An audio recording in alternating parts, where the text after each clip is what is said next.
you ever heard of a cartoon being based off of a celebrity? Probably not, because A, that's a stupid ass idea, and 2, I don't even know if there were any celebrities that would agree to do that, because here are some cartoons based off of celebrities.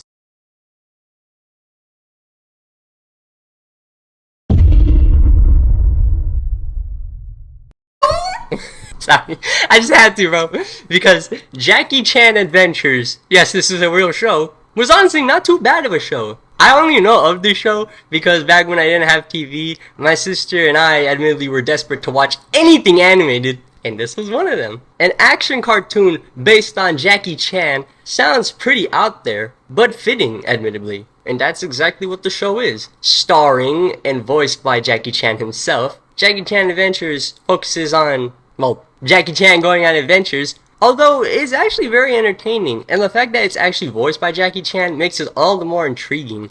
If you watched this show, bro, as a kid, you're an OG, I'll tell you that for damn sure. Jackie Chan Adventures, man, that is an idea that doesn't sound like it could work, but it did, and I think it actually did last longer than any of these other shows. Well, maybe not Mike Tyson's Mysteries, but hey, come on now. We gotta give credit where credit's given. This is also an anime-inspired kind of show, so although it's not technically a cartoon, I'm still gonna consider it because they're at least both animated. Not to mention, because it's animated, and obviously Jackie Chan is known for kicking ass, essentially being the modern-day Bruce Lee, with all due respect, you know that they got to put in some dope kick-ass action scenes, and they do not disappoint with that. I'd actually recommend you check it out. Maybe not to watch the whole series, but to just see a few episodes. It wouldn't hurt to watch. The Slim Shady Show is a poorly animated, most likely in Flash, but somehow looks even worse than that, show or cartoon. But aside from that, this show wasn't just hated, but it was forgotten, and not even well known. Understandably so. I mean, I feel like even Eminem fans wouldn't even recognize this as like an Eminem associated product. I mean, this ain't no 8 Mile, I'll tell you that for damn sure, and it definitely isn't anywhere near as good. This show is so cringy, ugly, horrible, boring, and just mean-spirited. I mean, it's got that edgy, early Eminem type of like feel to it. It's like, yes, if you're like a diehard Stan, yeah, you can probably get a kick out of this. I feel like nobody but Stan would watch a show like this. And as you can tell, I'm not a fan of Eminem, but I do like a handful of his songs. Rap is my favorite genre, can't deny. One of the greatest. Although, when it comes to cartoons, he was probably one of the worst. He should have stuck to doing guest stars. Eminem, I see why you don't do, sponsorships or anything.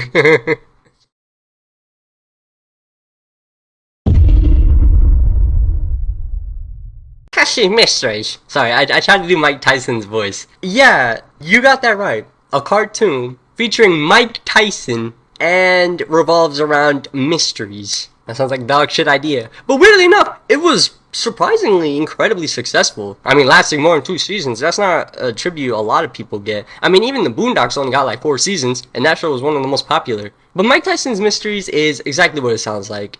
Mike Tyson really just going around solving mysteries. Although he has his team of like weirdo friends with him, I think he's got like this like black and white colored like newspaper guys supposed to be like a representation. I'm not gonna lie, a lot of it is kind of like boring and forgetful. But they did have Neil deGrasse Tyson out of all people guest star on the show to play Mike Tyson's brother, so that was pretty funny, I'll admit. But hey, I mean, I guess I shouldn't be one to talk considering that this show lasted quite a bit. It clearly worked for a lot of people. It's also worth noting that Mike Tyson also voices himself on the show, which, sadly enough, is actually rare when it comes to these kinds of things. You think it would be like the least they could do is get the actual person to voice the character that they're meant to be based off of? But nah, it's actually incredibly rare. But I will say, Mike Tyson's weird and weirdly unexpectedly high-pitched voice fits well when it comes to animation characters, and I don't at all mean any disrespect by that. Mike Tyson, please don't kill me.